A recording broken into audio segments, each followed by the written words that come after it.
Mas abram as Escrituras mais uma vez, agora no nosso texto proposto para hoje, 1 Pedro, a primeira carta de Pedro,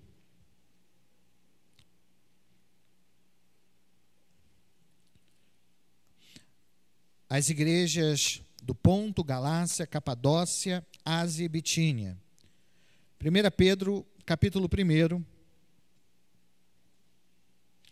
E o nosso objetivo hoje é tratarmos do verso 17 até o verso 21. Esse é o nosso propósito. Então, mantenha a escritura nesse texto. E como temos feito de forma constante, de forma cotidiana, nós trabalharemos e leremos os versos conforme o texto for avançando, o estudo for avançando. Preste atenção aqui em mim. Há uma fábula, e é uma fábula, né? Essa fábula é a fábula de um cachorro. Esse cachorro, ele era o animal, a princípio, mais rápido da sua cidade. E ele se gabava disso. Ele dizia para os amigos, para os outros cães, para os outros animais, que não havia animal mais rápido que ele, mais veloz que ele.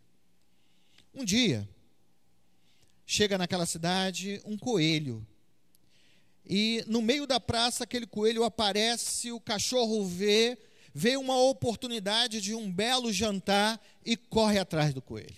O coelho, quando vê o cachorro, parte em direção à floresta, tentando escapar. O cachorro corre o mais que ele pode. O cão corre o mais que ele entende de velocidade. Mas ele não consegue alcançar o coelho.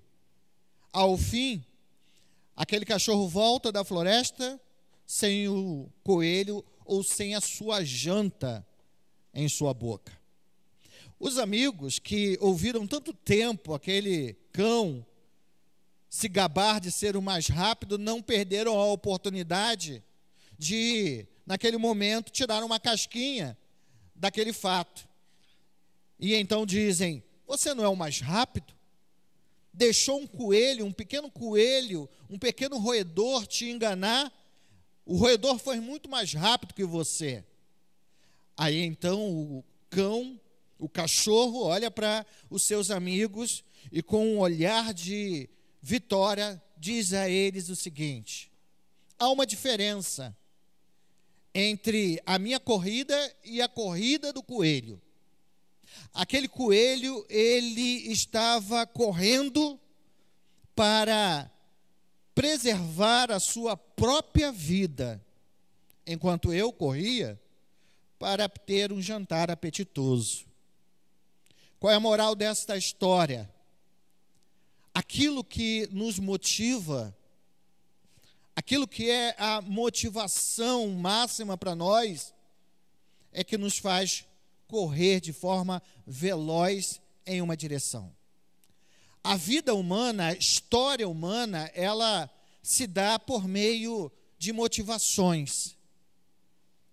Nós fazemos o que fazemos, e fazemos o que fazemos como fazemos, porque somos motivados a fazer aquilo que está no nosso coração. Quando alguém perde a motivação, a tendência é que essa pessoa dê fim até que venha morrer.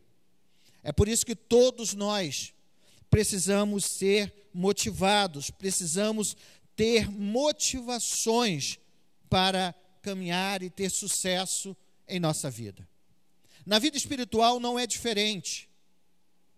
Na vida espiritual nós precisamos também ser motivados, ter motivações corretas para fazer o que nós fazemos, para agir da forma que nós agimos.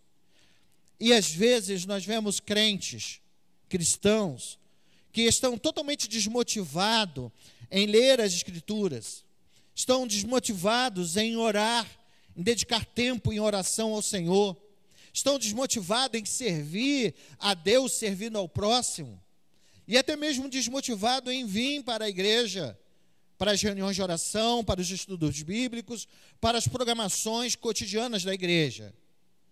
E elas estão desmotivadas porque acabaram não tendo o foco correto para que venham a ter uma vida que agrade a Deus.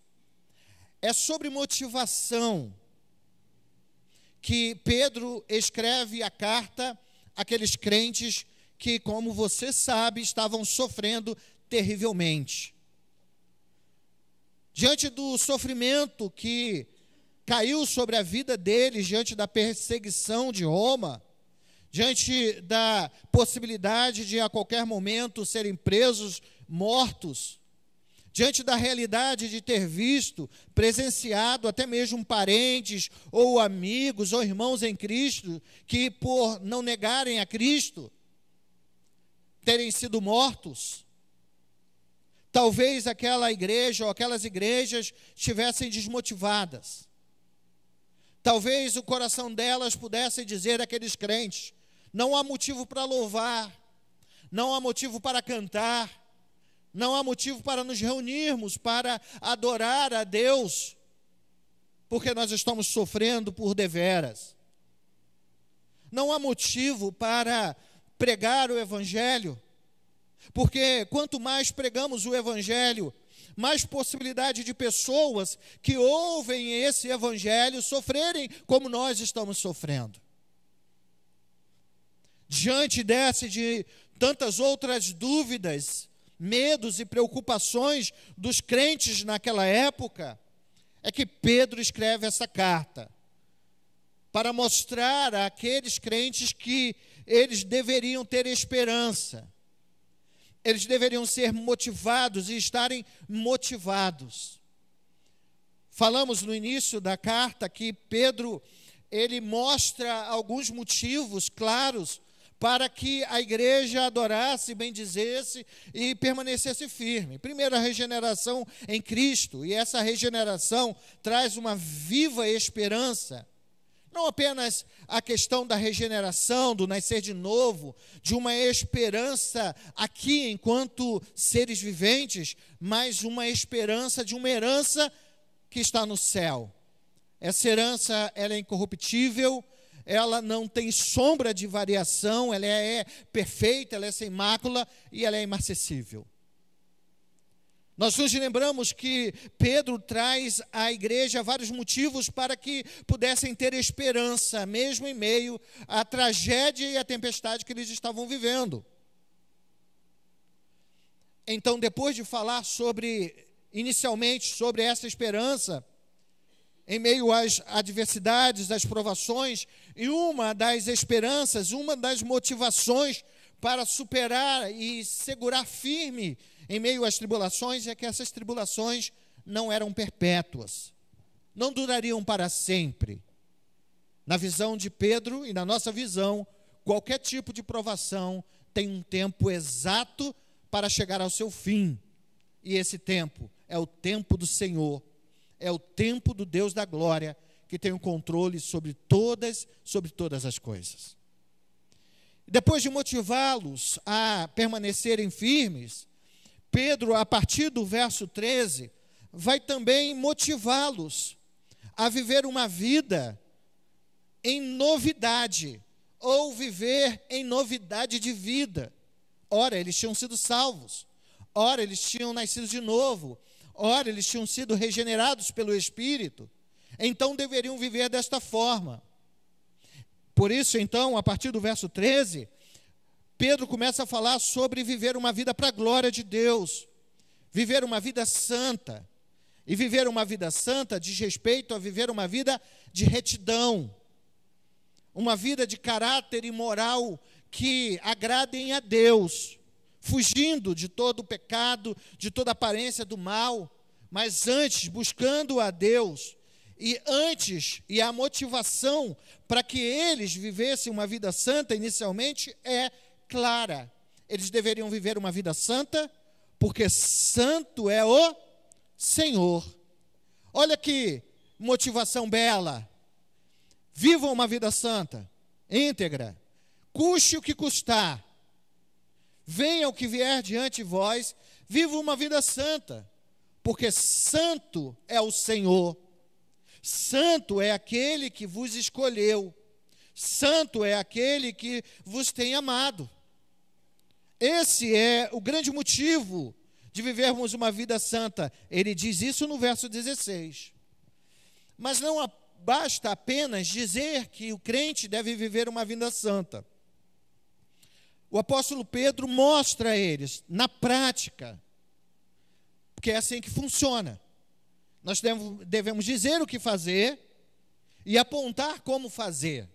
É por isso que os versos anteriores, a partir do verso 13, ele vai dar algumas dicas, vai apresentar algumas formas pelo qual o cristão pode viver uma vida santa, uma vida que agrade a Deus, uma vida para a glória de Deus. Primeiro é verso 13, se preparando, se organizando, estando cingido a sua mente, o seu coração, o seu espírito. E depois que nós nos cingimos, ou nós nos preparamos, ou nós nos colocamos à prontidão, e isso é possível somente através da nossa busca e conhecimento das Escrituras, a partir disso nós podemos viver uma vida sóbria, uma vida equilibrada.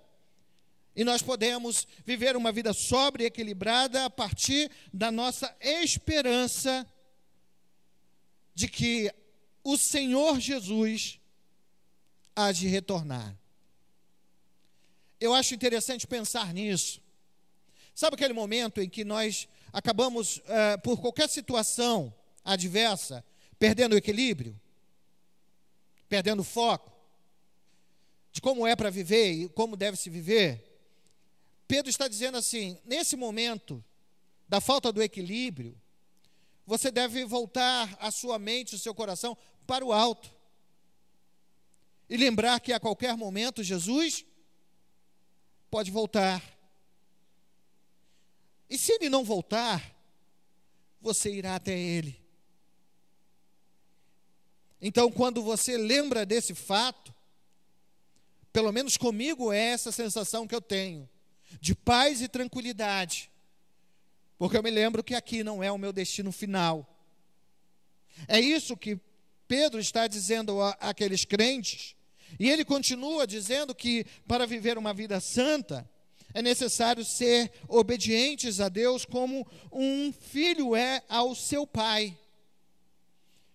E a partir do verso 17, ele vai aprofundar essa ideia da relação de obediência de pai e de filho. Mas, por enquanto, é importante que nós nos lembremos que para viver uma vida santa, nós precisamos ser obedientes. Não ao nosso coração que é enganoso, mas obedientes à palavra de Deus, aos desígnios de Deus, aquilo que é a vontade de Deus, porque a vontade de Deus é boa, agradável e ela é perfeita. Então, lembrando, a partir do verso 13, Pedro fala sobre a vida santa. Ele está dizendo como eu devo viver como nova criação.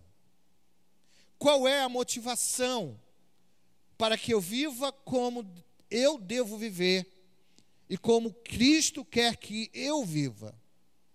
Primeiro ele começa de forma positiva, mas de repente ele muda um pouco o tom a partir do verso 17 e depois volta o tom à forma positiva de motivá-los.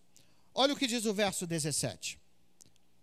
Ora, se invocais como Pai aquele que, segurem aí, até aqui Pedro está lembrando aqueles crentes, aqueles cristãos, que eles agora, em Cristo, eles têm uma nova filiação.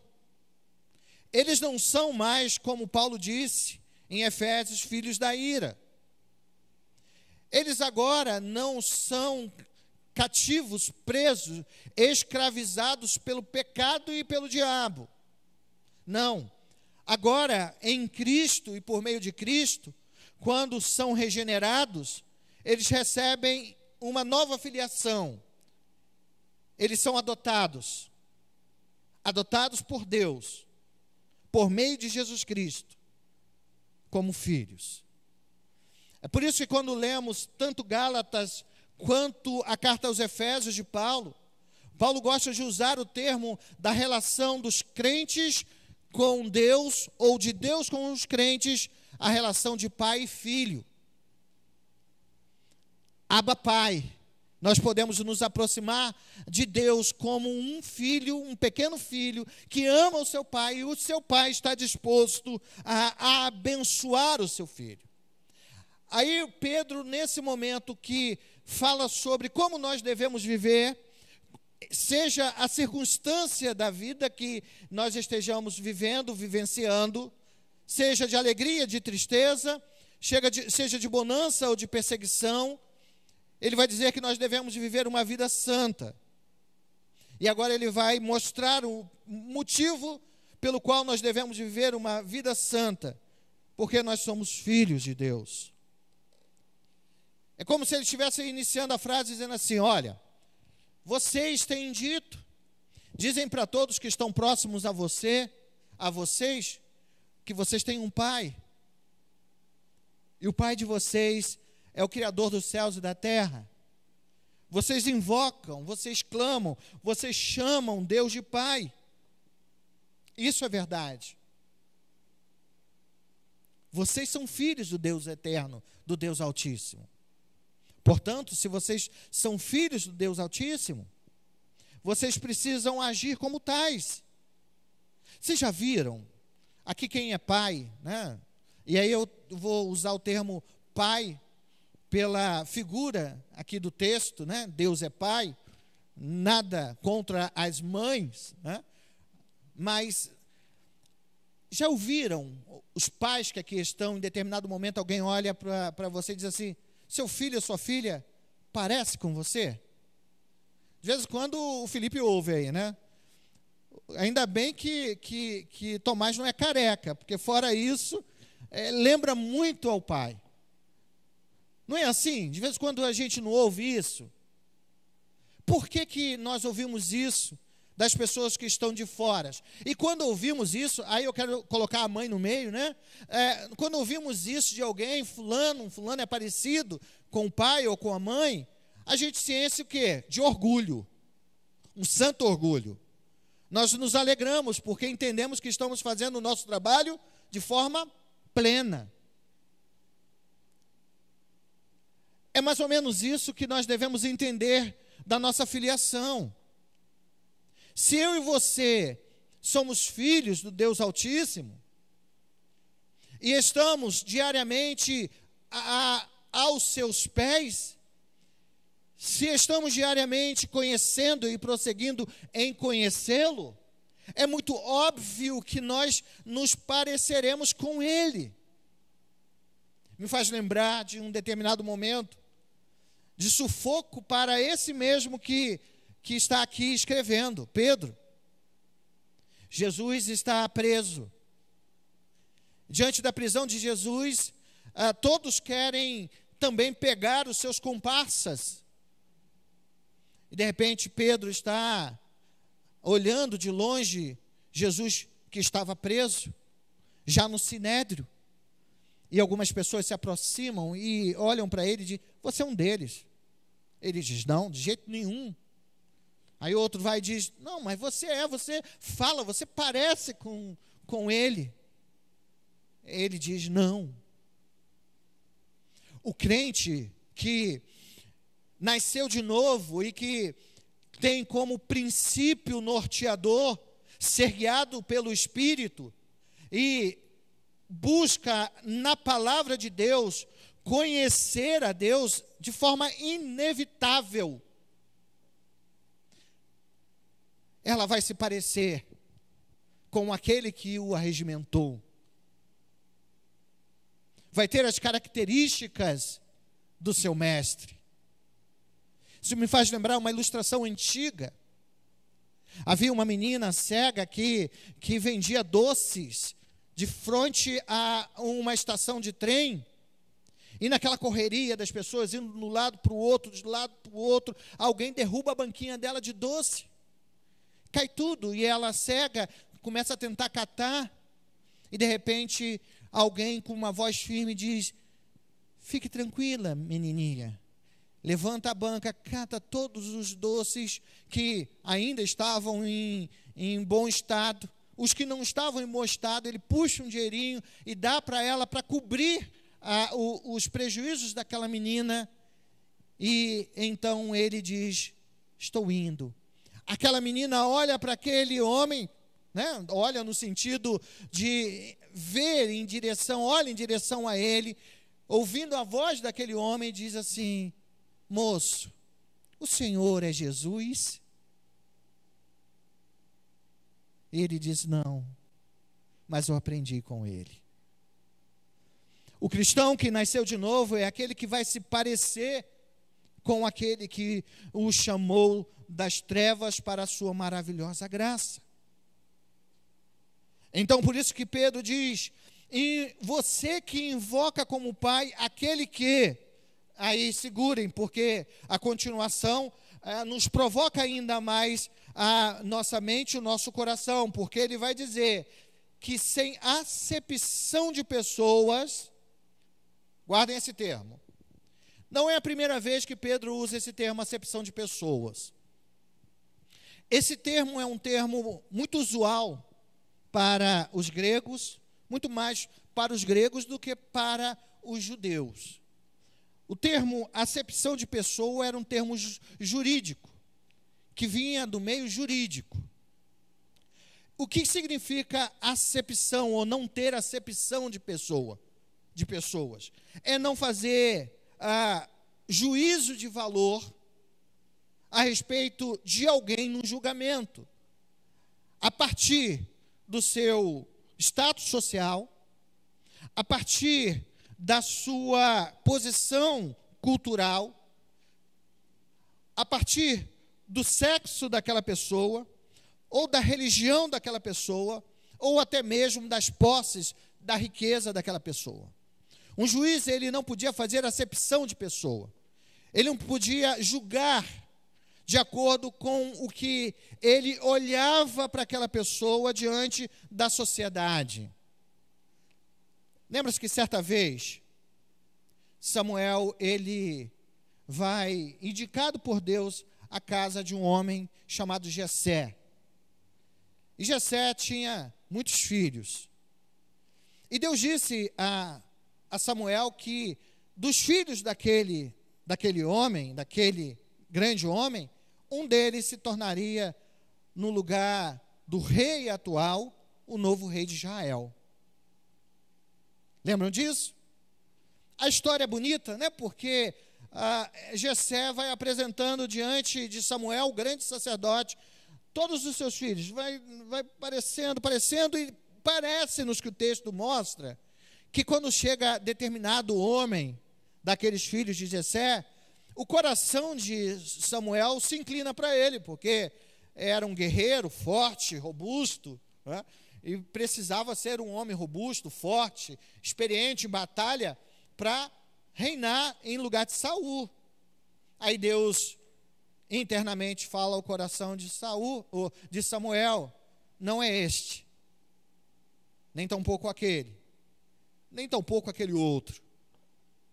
O homem, ele vê o exterior, mas eu vejo e sondo o coração. Então Samuel entende e pergunta: mais alguém? Ele diz: um menininho lá que cuida das ovelhas, ele está no campo, eu não vou embora, e nós não vamos comer, pegou pesado, né? Enquanto ele não vier. Chega Davi, um mirradinho, quando chega lá, Deus já toca no coração de Samuel, e então aquele é ungido, o rei de Israel. E foi um grande homem, porque Deus não vê como vê o homem. Nós olhamos e julgamos o exterior, mas Deus conhece o mais profundo do ser. Então, Pedro diz que Deus, ele é aquele Pai que, sem fazer acepção de pessoas, julga todos segundo a sua obra. Como disse para você, essa não é a primeira vez que Pedro usa o termo acepção de pessoas. Você vai lembrar, registrado lá em Atos dos Apóstolos, que em determinado momento Pedro estava numa cidade, e então ele tem uma visão, e essa visão é de um lençol que desce, e esse lençol tinha todos os animais impuros, e a voz pergunta, e é Deus perguntando, afirmando, coma, e ele diz, não vou comer, porque só tem animal impuro. E a voz diz, não diga que é impuro aquilo que Deus santificou, ou que Deus consagrou. A partir dali há um desenvolvimento de um propósito de Deus, para que o Pedro, que era alguém como a maioria dos judeus, preconceituosa, e que não estava afim, disposto a pregar o evangelho aos gentios, para que Pedro tivesse o seu coração transformado, para que Pedro pudesse entender que Deus salva quem Ele quer, Deus torna filho quem Ele quer. E então, diante daquela verdade, ele batiza alguns que eram gentios, e a igreja o indaga sobre isso. Por que você adentrou na casa de um gentio e ainda deu a comunhão a eles, batizando aos gentios? E aí então Pedro conta toda a história desde o início, e então diz, de fato e de verdade, Deus não faz acepção de pessoas. Deus não salva alguém porque é grande ou pequeno, ou porque é branco ou preto, ou porque é de um determinado lugar ou determinado lugar, não. Ele salva quem Ele quer, conforme Ele quer. E esse Deus que salva quem Ele quer, que torna filho quem Ele quer, é aquele que tem o seu justo juízo sobre justo e injusto. É isso que Pedro está dizendo. Vocês dizem que Deus é Pai e Ele é Pai. Vocês foram alcançados, mas Deus é o justo juiz, que julga de forma reta, que julga segundo o seu próprio princípio, e o seu princípio é perfeito, porque Ele é perfeito.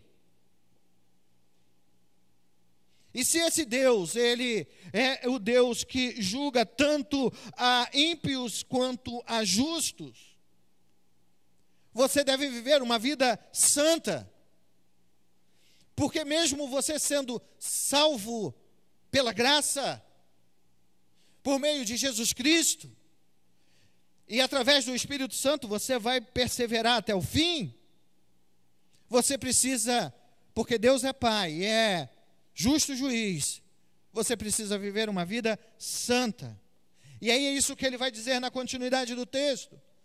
Julga segundo as obras de cada um, portai-vos, ou portai-vos, a palavra portar é simplesmente vivam, ok? Vivam, comportem-se, andem, é isso que ele está dizendo com o portai-vos. Ele diz que nós devemos viver com temor, durante o tempo da nossa peregrinação.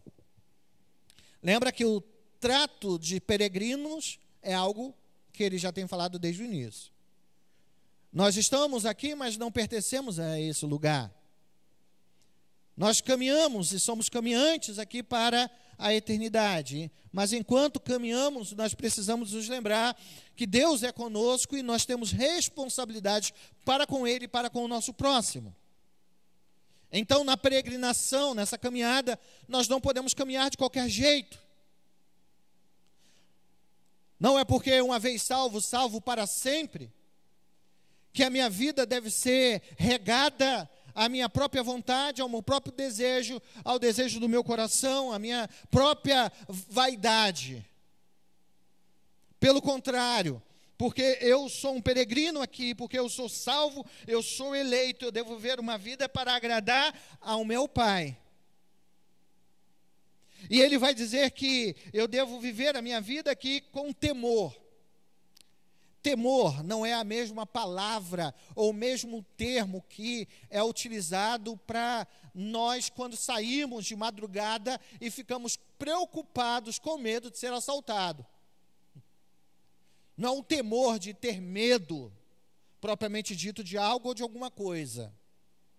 O temor tem a ver aqui com a ideia de reverência, de respeito. Então eu posso certamente trocar a palavra temor por respeito. Então, se eu trocasse a palavra temor por respeito, eu poderia dizer que cada um deve portar-se com respeito durante o tempo da nossa caminhada, da nossa jornada aqui. Eu devo respeitar a Deus. Como? Como um pai que Ele é. Eu acho bonito quando esse paralelo entre a relação familiar é tratada aqui em outros lugares. Por exemplo, no capítulo 6 de Efésios, Paulo diz que os filhos devem honrar e respeitar aos pais, porque esse é o primeiro mandamento com promessa. E eles devem respeitar pai e mãe, os pais, porque é o primeiro mandamento com promessa para que eles vivam ou tenham a sua vida o quê? Prolongada.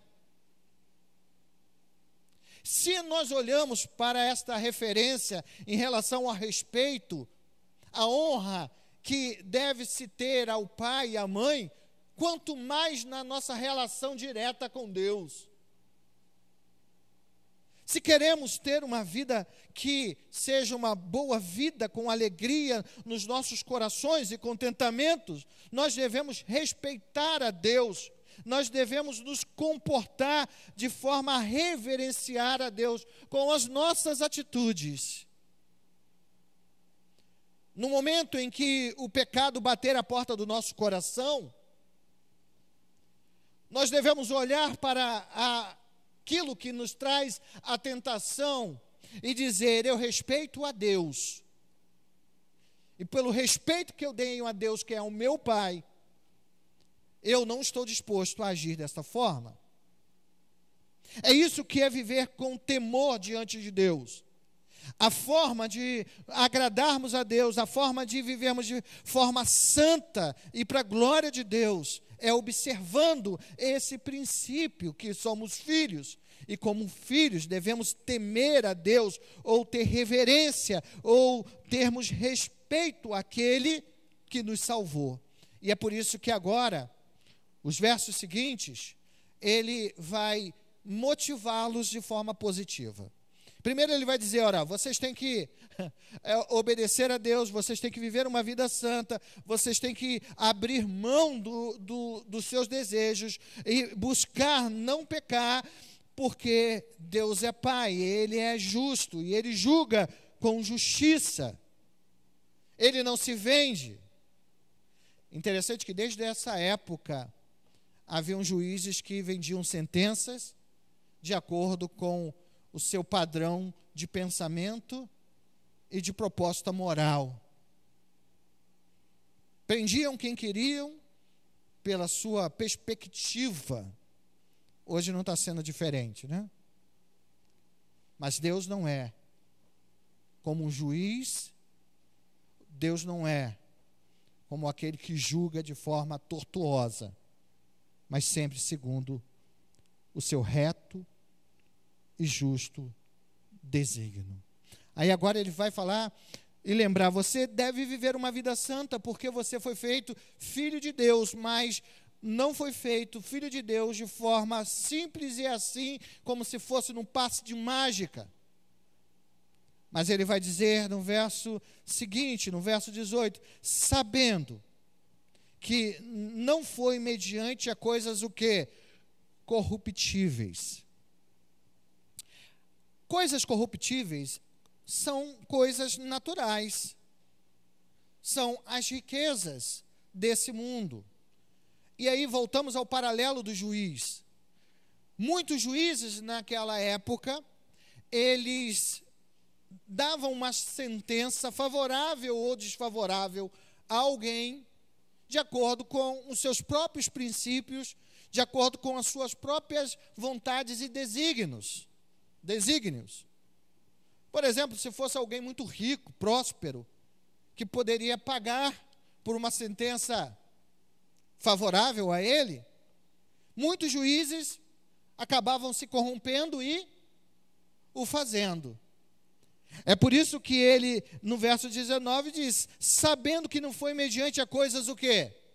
Corruptíveis, e ele vai falar do que era de mais precioso na época, como prata ou ouro, que nós fomos o quê? Resgatados. E acho lindo esse termo, resgatado, porque a ideia aqui da palavra resgatar, ela era uma palavra muito usual naquele momento histórico vivido por eles. Primeiro porque pelo menos 70% da população mundial era escrava, de alguma forma. O Império Romano, quando domina o mundo, ele vai fazer com que as nações conquistadas se tornem escravas. Havia algumas formas de se tornar escravos. Talvez por uma dívida, alguém tinha uma dívida para com outro, se tornava escravo para pagar a dívida. Numa guerra, como aconteceu, o Império Romano conquistava, aquele povo vencido se tornava escravo. Por meio da escolha própria, não importa, porque alguns escolhiam se tornar escravos porque era melhor do que viver na rua. Lembra do filho pródigo? Ele diz, é melhor eu me tornar servo do meu pai, porque pelo menos os servos do meu pai têm o que comer e aonde dormir. Então, falar em escravidão era algo muito comum naquela época, porque todos entendiam. E a palavra resgate, utilizada aqui, era uma palavra que se referia a alguém que ia até alguém, um outro alguém, que tinha alguém como escravo, e então pagava um preço por ele, e aquele que era escravo do outro se tornava o quê? Escravo desses, ou desse. Então ele diz, não é quando você pensa que Deus nos resgatou, ou resgatou você, esse resgate não foi por meio de prata ou de ouro, como é comum. Não, mas sobre a nossa salvação, o nosso resgate foi sobre algo muito mais precioso. Esse resgate não teve a ver com o que eu sou. Vamos voltar, ao período da escravidão. Naquele tempo, haviam senhores de escravos que levavam os seus servos para a praça, e ali, então, pessoas que queriam um servo para si, elas passavam e então olhavam, viam se aquele homem ou aquela mulher eram fortes, robustos, olhavam os dentes para ver se os dentes estavam bons, se aquela pessoa estava apta, tinha uma idade boa para o trabalho, e aí então, depois disso, ela pagava o preço que aquele senhor tinha. Aí então Jesus, Pedro vai dizer que Deus não nos comprou porque nós tínhamos algo precioso em nós mesmos para que viéssemos a ser salvos ou sermos resgatados por um grande preço. Pelo contrário, foi como se fosse contrário. Camarada bota um escravo, aquele bem velhinho, sem dente, cheio de chagas, cheio de doença, que está quase morrendo. Aí então Jesus veio, olhou para aquele e disse, é você que eu quero.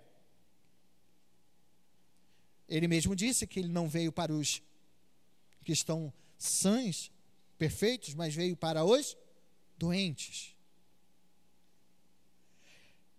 A primeira coisa que nós entendemos nesse resgate é que esse resgate não se deu porque eu merecia ou porque eu era bom, mas pelo contrário, porque eu vivi uma vida miserável, totalmente miserável.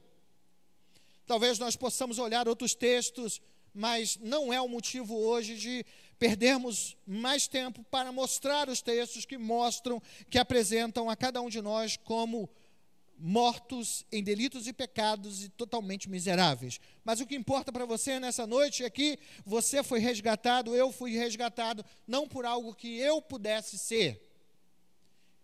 e nem tampouco algo que meus pais pudessem ser.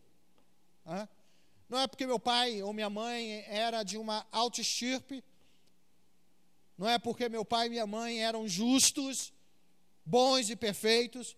É por isso que quando nós, presbiterianos, batizamos os nossos filhos, nós não batizamos os nossos filhos baseado na nossa justiça própria, mas nós batizamos os nossos filhos, infantos, baseados na justiça de Deus. Nós não cremos que nós podemos salvar o nosso filho, ou que ele vai ser salvo porque ele é crente, porque eu sou crente. Mas nós batizamos os nossos filhos porque nós cremos que Deus tem uma aliança com eles, e que Deus resolveu salvá-los, assim como nos salvou. A nossa responsabilidade é dar bons exemplos. Ensinar os nossos filhos no caminho e no caminho o que é a vontade de Deus. Mas não foi, e ele vai dizer isso no final do verso 18. Foste resgatado dos vosso fútil procedimento que vossos pais vos legaram. Lembram lá do pecado original, do pecado de Adão e Eva? Nós nos tornamos pecadores e somos pecadores, estávamos mortos em nossos delitos e pecados por meio do pecado original, do pecado dos nossos pais, de Adão e de Eva. É por isso que Romanos 5 diz que por um homem entrou o pecado no mundo, e esse pecado passou a todos, e o salário do pecado o que é? A morte, mas o dom gratuito de Deus é a vida eterna, e esse dom gratuito é por meio de Jesus Cristo.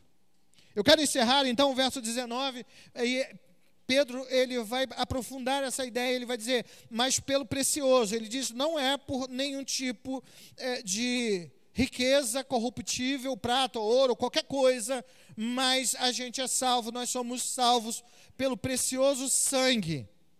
Eu quero que você leia comigo o verso 19, você pode ler comigo? Vamos lá? Mas pelo precioso sangue, como de cordeiro, sem defeito e sem mácula, o sangue de quem? De Cristo. Aqui nós temos uma doutrina bíblica e reformada maravilhosa, que é a doutrina da substituição. Aqui o apóstolo Pedro está lembrando do Antigo Testamento, está lembrando da aliança que Deus faz, está lembrando que desde o início da história, desde o início do mundo, Deus usou algo puro para dar lugar ao pecador ou impuro.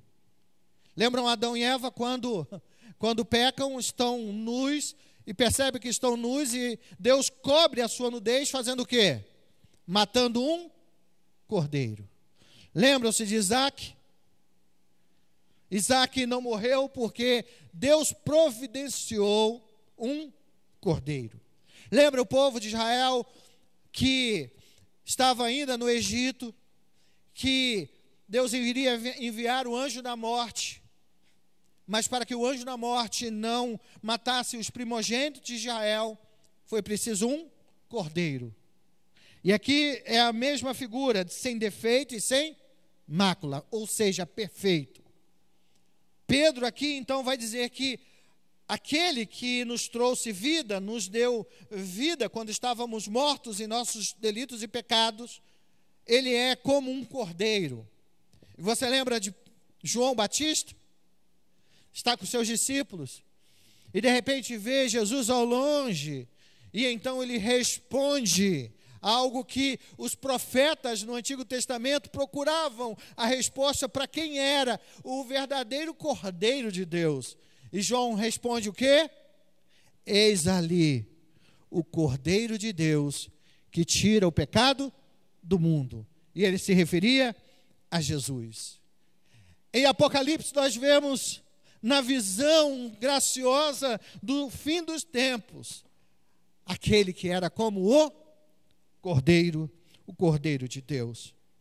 Então Pedro diz que em nosso lugar, Jesus se colocou.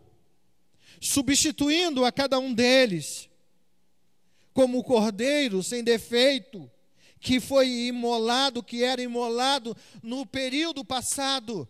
Jesus foi imolado, e o sangue de Cristo derramado na cruz do Calvário nos purificou de todo pecado. Olha que motivo gracioso para que você mantenha em meio às tentações e provações uma vida reta. Jesus derramou o sangue para que você vivesse em novidade de vida e você o agradasse. E ele continua e diz: conhecido com o efeito antes do quê? Da fundação do mundo. Mais uma vez, e eu fico tentando entender aqueles que não compreendem o Deus que elege, não segundo o nosso querer, segundo a nossa vontade, mas segundo o seu próprio desígnio a cada um de nós. Ele diz aqui que o Cordeiro, que Jesus, foi preparado pelo Deus Pai desde a eternidade. Ou seja, antes que houvesse tempo, antes que houvesse história. Osmar, antes que você viesse a existir, Deus já tinha destinado Jesus a morrer por você na cruz do Calvário. E eu vou além. Antes que Adão e Eva fossem feitos. Antes que houvesse aqueles 6 dias, lembram dos 6 dias? Jesus já estava pré-ordenado a morrer na cruz do Calvário por todos aqueles que Deus resolveu salvar. Que bonito, que lindo, saber que Deus não perde o controle sobre nada. O pecado de Adão e Eva não foi desconhecido de Deus. Nosso pecado não é desconhecido de Deus, mas Ele quer que nós vivamos uma vida santa, porque Ele é santo. Nós devemos viver uma vida que agrade a Ele, porque Ele, o Deus da graça, se agradou em ver o seu Filho unigênito ser moído pelos nossos pecados. Isaías 53 mostra essa cena. Eu quero encerrar o verso 21, ele diz que por meio dele tendes fé em Deus, o qual o ressuscitou dentre os mortos e lhe deu glória, de sorte que a vossa fé e esperança estejam em Deus. Aquele que foi morto,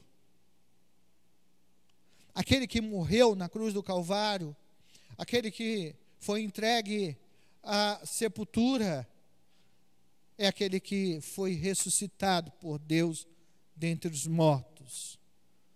E agora, cheio de glória, honra, vivo reina pelo século dos séculos. A Ele seja toda honra, toda glória e todo louvor. E isso é a nossa esperança. É por isso que nós vamos viver e vivemos para a glória do nosso Deus. Você quer um motivo para perseverar até o fim?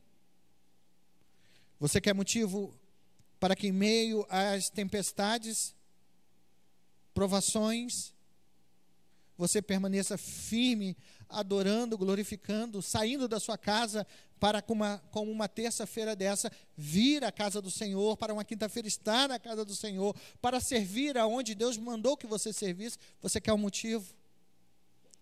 Pedro te dá vários motivos. No dia mau, lembre-se que Jesus Cristo morreu por você, para que você tenha vida e tenha vida em abundância. Que nós vivamos uma vida para a glória de Deus. Que dia a dia possamos nos arrepender dos nossos pecados e voltar os nossos olhos para Deus. Eu quero convidar você a fechar os seus olhos. E mais uma vez nós vamos orar.